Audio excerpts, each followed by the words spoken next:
There are 3 realms in this world: heaven, human, and the boundary realm. These realms exist due to something called the spirit aura. In order to keep the balance, this aura must circulate among the 3 realms. Those who collect the spirit aura are men from the boundary realm, called the Black and White Warriors, and this is where our story begins. 2 black and white warrior children are wielding their weapons against a beast in the middle of the night. The white-haired child, called Chaobai, gets caught in the monster's claws. Just then, an alarm clock rings and a black-haired child, called Chaohi, wakes up and hurries to Chaobai's room, who we discover is her sister. The children run quickly towards a large castle to clock in for work. Inside we find Master Yama, who is the 2 children's boss. He's a little annoyed that the kids are late but asks for an update regarding their tasks. Chaobai responds that they have yet to finish their tasks, which of course angers Master Yama. He drives them out of the castle and demands that they go back to work. The siblings board the ship to the human realm where they meet other black and white warriors. The ship takes them to the human realm, where we see a child in a dark alley getting beaten up by multiple men who are trying to squeeze money out of him. This child has superhuman strength and takes out the very last man standing in his way. As soon as he does, Chaobai and Chaohi arrive and immediately notice this child is possessed with a wandering spirit. The warrior children take their weapons out but are slightly alarmed at the power of the spirit before them.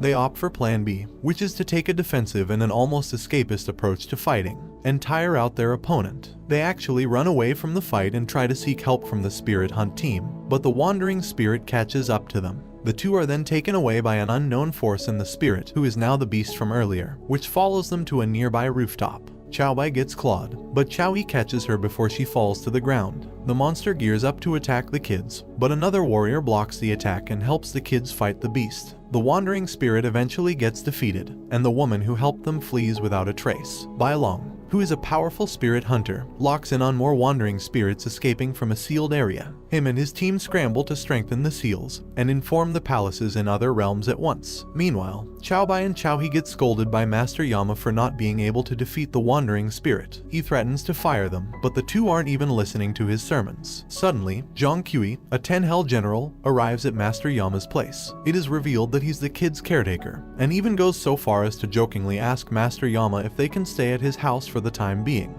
As Yama's secretary, called Sha, gives another task to the children, Zhang reports that the seal of Tianchai will break soon. We then cut back to the human realm again, and the kids watch over a cartoonist as he works on a manga. As it turns out, the children are there to escort this man's soul to the boundary realm, but need to make his death an accident. While looking for flower pots to drop on his head, they spot the man getting into a cab and quickly follow him. Meanwhile, under the sea the seal starts to break. The children follow the guy as he tries submitting his finished manga to a publisher. Dressed as a homeless person, Chaohi tries to keep him in place as Chaobai looks for a flower pot. The man gives the boy money, but Chaohi refuses, saying that it won't even buy him a meal. The man gives him a sandwich instead, and leaves him just as Chaobai comes back to tell her brother she can't find any flower pots in the office building. The man's manga isn't accepted by the editor for a multitude of reasons, but the man stands up for himself and his story. The editor gives him hell until he leaves the building deflated. We discover that Chaohi had possessed the editor in order to get the man to commit suicide. Up on the roof, he contemplates the past 10 years of his life. As he does, he spots his friend whom he thought was into him romantically with another man, looking all lovey-dovey. We see that this is actually Chaohi's doing in an attempt to get him to die, and Chaobai questions her brother's integrity, saying his ideals shouldn't have to be attacked like this. The children watch as the guy jumps to his death, but Chaohi remembers the sandwich that the guy gave him earlier, and suddenly feels guilty. The kids swoop down and save the guy from dying. The guy wakes up unharmed, and sees his unpossessed editor run towards him and offer him a publishing deal. The guy is saved, and the kids start crying because they saved the man instead of killing him, which is the exact opposite of their mission. Meanwhile, Bai Long and his team estimate that they have less than 3 days left until the seal breaks completely. In a vast field, a man with white hair starts training with a robot. After practically destroying the robot, he is greeted by Lushu, the woman who saved Chaobai and Chaohi from the wandering spirit. The guy reminds Lushu to train after spirit hunters are being mobilized because of the spirit seal. A messenger comes running to the pair and tells them that they need to go to the White Mountain where the Great Seal is located, immediately on a reconnaissance mission. Meanwhile, Chaohi finds himself in an unfamiliar place and remembers what happened, realizing that he has been taken away from his sister by a spirit monster. Elsewhere, Zhang scolds Chaobai for making trouble. Chaobai tearfully explains that they were only trying to help an old man fulfill his last wish, but a monster suddenly attacked them. A guard reveals that the seal might break at any time now, and Zhang goes on to order that more people should be sent down there. Bai Long comforts the little girl and tells her that the spirit hunters have been deployed. Meanwhile, Chao Yi tries to come up with a plan to escape but finds himself at a loss, when suddenly, an image of Chao Bai appears before him and asks why he left her alone.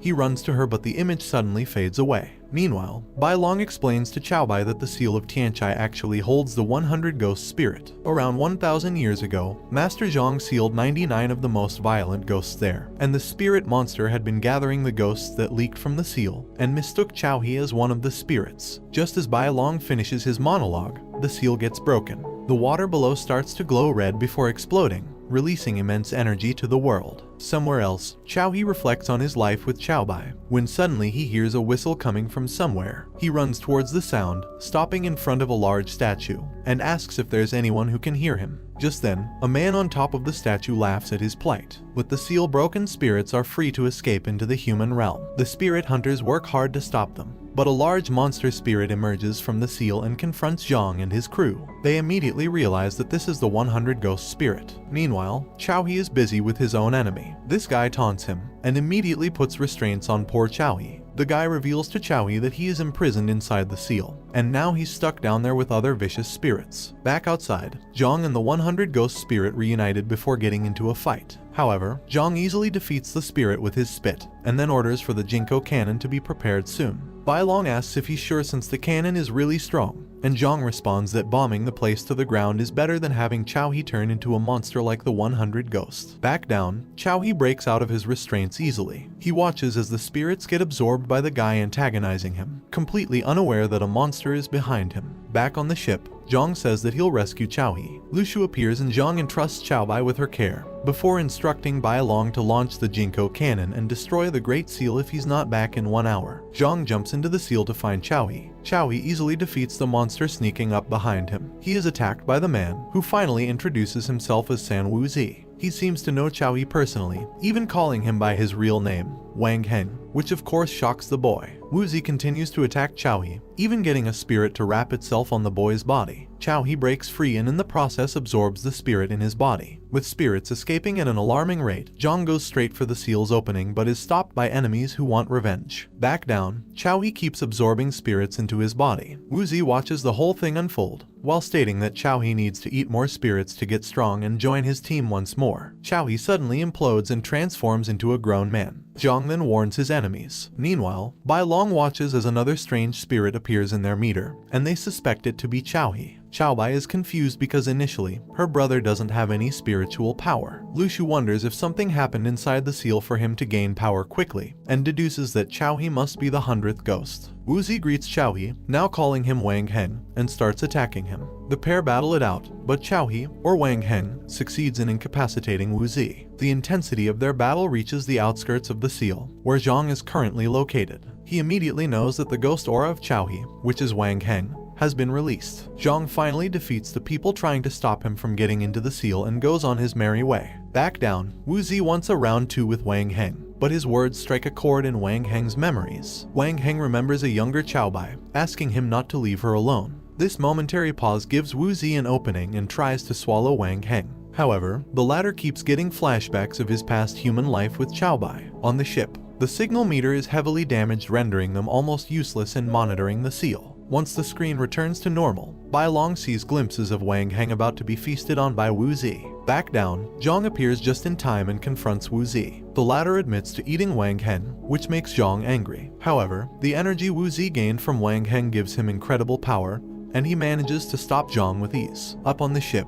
Bai Long and the crew see all of this happen and try to hide it from Chao Bai, but it's too late. Back inside the seal, Zhang is fuming and threatens Wuzi. Wuzi taunts Zhang, which was an incredibly bad move on his part, and Zhang unleashes his full power on Wuzi. In a flashback, a younger Wang Heng is revealed to be a prince living in a palace. The queen is approached by one of her maids, saying that there are rumors going around about the princess being possessed by a fox spirit, and that she needs to be killed. The queen is instructing Wang Heng to take care of his sister, when a messenger runs in and reports that courtiers have come to protest the princess's existence. Somewhere in the dark plains of Wuzi's stomach, Chao He the child warrior, Wang Heng the grown man's spirit, and the Prince Wang Heng meet. Back on the ship, Bai learns of her brother's disappearance. In Wu Zi's stomach, the prince remembers his sword training. It appears that the prince and princess have gone into hiding after the world had become too turbulent for them to stay in the palace. Meanwhile, the Jinko cannon has been prepared. Lu Xu makes Bai understand that Wang Heng was a brutal spirit who killed many humans. The spirit hunters couldn't defeat him, so the boundary realm erased his memories and kept him in prison. Lu Xu lies to Bai to make her believe that Xiaohe is not her brother. More memories of Xiaohe start popping up,